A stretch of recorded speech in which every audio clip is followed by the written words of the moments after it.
Dear Michael, GPS tracker, $250, Nikon camera with zoom lens, I'm wondering which zoom lens, $1,600, catching my lying husband and buying this billboard with our investment account, priceless. I'm wondering if this billboard has been paid by Nikon. Not that I have a problem with Nikon, happy with Nikon, could be Canon, could be Sony, could be whoever. Welcome to the Academy of Photography.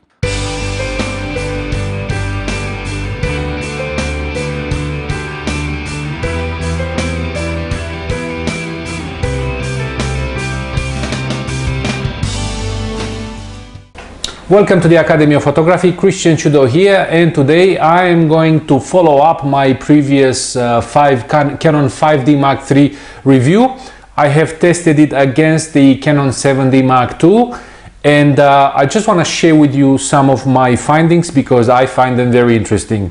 Now, I'm not sure, probably a lot of you have noticed that I've done a lot of Canon reviews lately. I have tested the entry-level DSLRs, 100D, 1200D, 750D, 700D, and I've done the 70D, 7D Mark II, 5D Mark II in comparison with all of them, and Canon 5D Mark III eventually. Now, I've been a Canon 5D Mark II user for years, and I was really impressed with the performance. It made me very happy. Both cameras made me very happy. When I got my hands on the 7D Mark II, I have noticed that obviously times are changing and better things are coming on the market, and I got very interested about the specs and the quality of the 7D Mark II. Now, testing the 7D Mark II against the 5D Mark II revealed that there's not a lot of difference. So the 7D Mark II seemed like a very good choice and the obvious choice, because for a price which is $2,000 you can have a camera like that with 10 frames per second and a lot of features. But when I actually got my hands on the 5D Mark III, I made some interesting observations. I was under the impression that the differences between the crop sensor and the full frame sensor are disappearing, but with the 5D Mark III I got a surprise. The sharpness is much better at the 5D Mark III. So remember, 5D Mark II and Canon 7D Mark II, not a lot of difference in terms of quality, but I have noticed an improvement in sharpness of the 5D Mark III. Without a lot of further jibber jabber, I'm just going to go through the main specifications of the 7D Mark II and the 5D Mark III.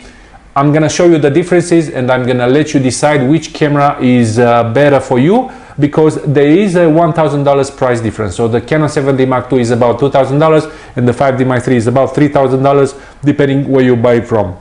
So let's go through the main features and specs. We'll put them to the test, and I'm gonna share with you the results, and you take a decision, whatever the camera is better for you. Okay, so let's have a look together at these two cameras. What are the main differences, and which camera goes better on what? 5D Mark III, 7D Mark II, very similar in size, almost the same thing, almost the same buttons. Not a lot of difference. We can notice that the 7D Mark II has the pop-up flash. Not a deal breaker for the professional photographers, and sometimes it's very handy. I'm not using it really much, but what this does give me is the ability to control an external flash remotely. So I don't need any remote triggers, and that's a plus for the 7D Mark II. Looking at the back, I can notice that the 5D Mark III has a slightly bigger LCD screen, and the button on the 7D Mark II here, which is a quick selection of the autofocus method, that's a plus on the 7D Mark II. Very similar arrangements, almost identical, all the buttons, dials and everything else. Looking on top, we've got almost the same features, and at the front almost the same. Not a big difference here. Let's look through these these features, because we are starting to see differences here. Okay, the 5D Mark III has 6 jacks, microphone, audio, so this is earphones, we've got the flash, and we've got a remote shooter, we've got a HDMI and a TV AV in. For the 7D Mark II, we have got 6 jacks as well, and we've got the same microphone and audio earphones. We've got the same flash jack, and we've got again the remote trigger. Now the difference is we've got here a USB 3, a much better choice, and the nice thing that this camera comes with, and that's taking into consideration the videographer.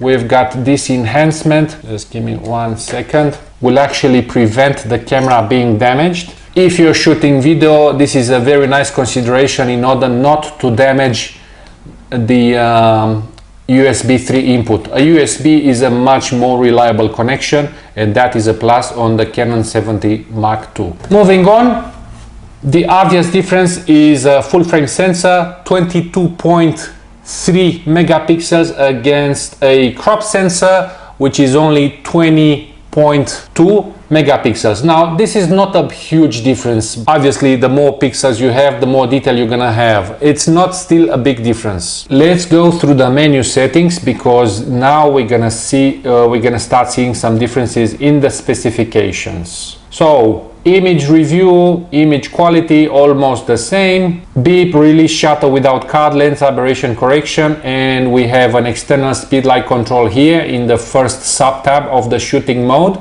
But remember, this one can control the speed light remotely if it's a Canon speed light, and I can control that without a remote. This one is called flash control on the Canon 7D Mark II.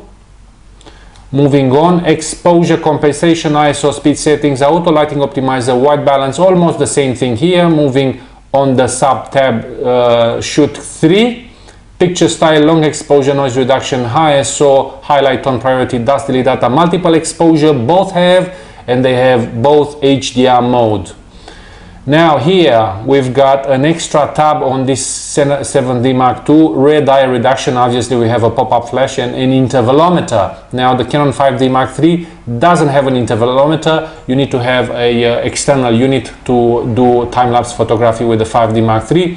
Not a deal breaker, but it's a nice feature to have on the Canon 7D Mark II. And we've got here further more options with the 7D Mark II, anti-flicker shoot and mirror lockup. Actually, if I'm looking here, where I've got 6 sub tabs, and here I've got only 4. Live shoot enable, autofocus method, grid display, continuous autofocus. Now this continuous autofocus is something that unfortunately the 5D Mark III doesn't have. I already mentioned in the previous video talking about the 5D Mark III, and this is a deal breaker for a videographer. Now what that does mean, the autofocus, sorry, just going back, the continuous autofocus means that I'm putting my camera on a tripod in video mode, and that camera will track the moving subject by itself, and I don't need to be with the camera to actually focus. Unfortunately, the 5D Mark III doesn't have that, and for me, because I am shooting myself in the camera, I'm doing the YouTube channel, so I need to move, and obviously this is a much better choice for me if we're talking about video. Anything else, close the same, grid, aspect ratio, exposure simulation, whatever and whatnot, metering timer, this is not a biggie. The 6th one is just an addition to compensate for the same amount of features here. Very similar, not a big difference. Let's move on. We've got the autofocus system, very similar, almost the same. Actually, it is the same. Same thing here, slightly different, but same thing. I didn't go through these options before. On the 7D Mark II, I have a little bit more options. At the end, manual autofocus selection pattern, and the only thing on top of 5D Mark III, the 7D Mark II has status autofocus in viewfinder. Again, not a deal breaker.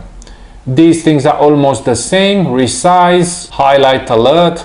So basically these are the play sub tabs. With the settings, we've got almost the same thing, Now we've got GPS here. None of them have Wi-Fi. Same thing here. For the custom shooting menu, slight differences, not a biggie.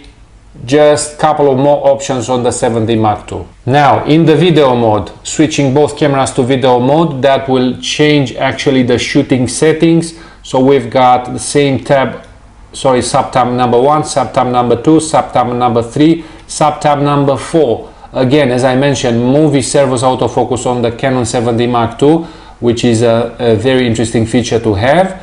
Movie recording quality, let's go through that because that is important. We've got only one type of video output for the 5D Mark III, which is a MOV file, and fortunately for the 7D Mark II that exceeds the quality because we can actually shoot MOV and MP4, and that's a different compression rates. So we've got this extra option. Moving recording size, we've got 6 options here. Into MOV mode, we've got 7 options here, and we can actually shoot 1920 by 1080p 50 frames per second. That's an addition, that's a plus on the 7D Mark II. The 5D Mark III does not have this option. The maximum we can shoot with this one is 1920 1080 25 frames per second. If we want to bump it up to 50 frames per second, we have to lower the resolution to 1280 by 725 frames per second, as you can see here. Now moving back a little bit, obviously if I'm changing to MP4, that enables me to have actually 9 types of movie shooting. Again, we can actually shoot 50 frames per second, 920 by 1080p.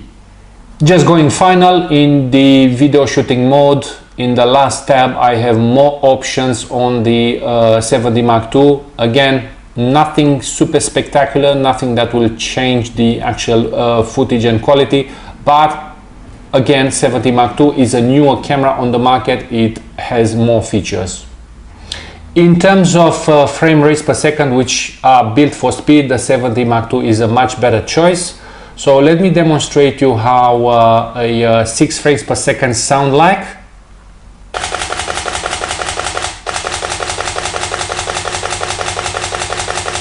And a 10 frames per second sounds like.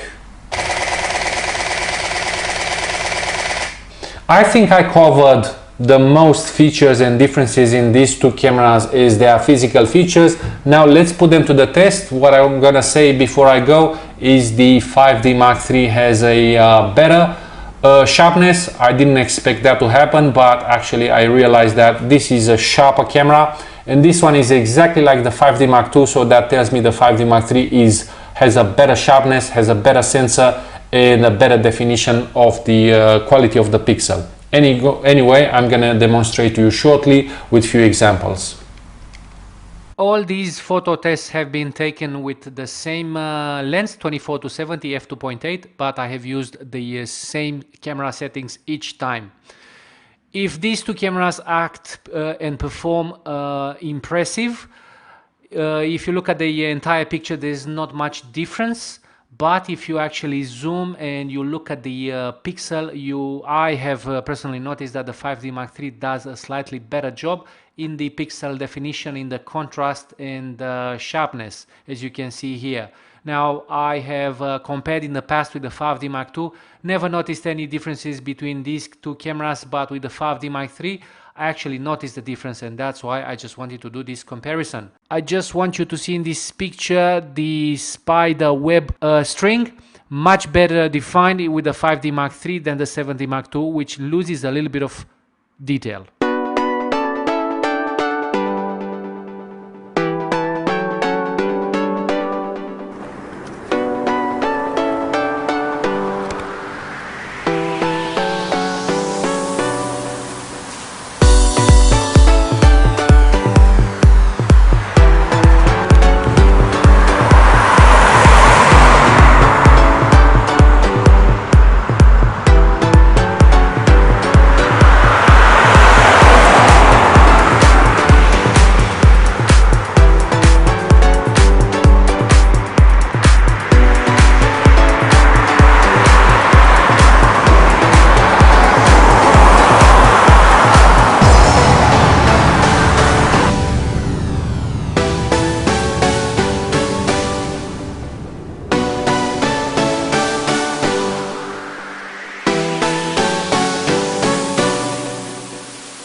If you're a beginner photographer, you're still struggling with the basic concepts of photography or camera settings, I would like to extend the invitation for you to check out my book, Master Your Camera in 10 Easy Exercises, where you can actually learn in 10 days how to control your camera completely in manual mode and also understand all the basic concepts of photography.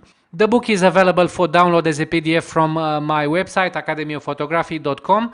But it's also available in iBook Store as a format for your iPad or tablet.